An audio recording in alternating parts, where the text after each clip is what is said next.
Hi friends, welcome back to Lakshmi's craft and culture. ఈరోజు మనం disc puzzle, ఇది ఒక గేమ్ అండి. ఇది కొంచెం బ్రెయిన్కి మంచి యాక్టివిటీ. పిల్లలు కానివ్వండి, పెద్దలు కానివ్వండి, ఇది బాగా ఆడుకోవచ్చు, ఒక్కళ్ళే ఉన్న ఆడవచ్చు. దీనికోసం ఫస్ట్ అయితే ఇలా బోర్డు ఇస్తారు. ఇదైతే నేను ఒక ఎగ్జిబిషన్లో కొన్నాను, పిల్లలు చిన్నప్పుడు కొన్నానండి. ఇప్పుడు ఇలాంటివి స్టిక్స్ ఇస్తారు, దాన్ని ఫస్ట్ ఫిక్స్ చేయాలి. ఇలా 6 ప్లేట్స్ ఉంటుంది. మనం యాక్చువల్గా దీన్ని కార్డ్బోర్డ్లో కూడా రెడీ చేసుకోవచ్చు. ఈ గేమ్ రూల్స్ ఏమంటే, ఇది 6 ప్లేట్స్ ఉంటుంది కదా, దాన్ని మొత్తం మనం షిఫ్ట్ చేయాలి. దీనికి కానీ ఏదో ఒక దానికి కంప్లీట్గా షిఫ్ట్ చేయాలి. ఎలా అంటే, ఇలా మనం షిఫ్ట్ చేసేటప్పుడు పెద్దది ఉంటుంది కదా, దానిపైనే చిన్నది రావాలి. దీనిపైనైనా ఇది రావచ్చును, బట్ మనం చిన్నదానిపైన ఇలా పెద్దది వేయకూడదు. అది రూల్స్. దీనిపైన ఇలా వేయకూడదు. ఏది సైజు దానికంటే పెద్దది దాని మీద వేయకూడదు. అలా రూల్స్ ఫాలో చేస్తూ మనకి లిమిటెడ్ మూవ్స్, అంటే 63 మూవ్స్లో మొత్తం మనం షిఫ్ట్ చేయాలి. మనం రాంగ్ చేసామనుకోండి, ఎక్కువ మూవ్స్ అవుతుంది. కరెక్ట్గా చేస్తే, ఇప్పుడు జస్ట్ నేను ఒక 3 షిఫ్ట్ చేసి చూపిస్తాను చూడండి.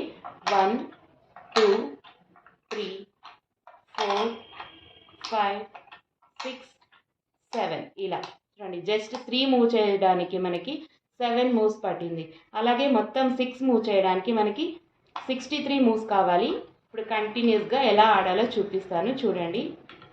1 2 3 4 5 6 7 8 9 10 11 12 13 14 15 16 17 18 19 20 21 22 23 24 25 26 27 28 29 30 31 32 33 34 35 36 37 38 39 40 41 42 43 44 45 46 47 48 49 50 51 52 53 54 55 56 57 58 59 60 61 62 63 చూడండి. ఎక్కడ ఒక్క చోట మిస్టేక్ చేసినా 63 మూవ్స్లో అయితే ఇది కాదు, ఇంకా ఎక్కువ మూవ్స్ అవుతుంది. ఇది రూల్స్ అయితే 63 మూవ్స్లో మనం కంప్లీట్ చేయాలి. ఇది యాక్చువల్గా చాలా బ్రెయిన్కి మంచి గేమ్ అండి. పిల్లలు కానివ్వండి, పెద్దలు కానివ్వండి, ఏ ఏజ్ గ్రూప్ వాళ్ళైనా ఇది ఆడొచ్చు.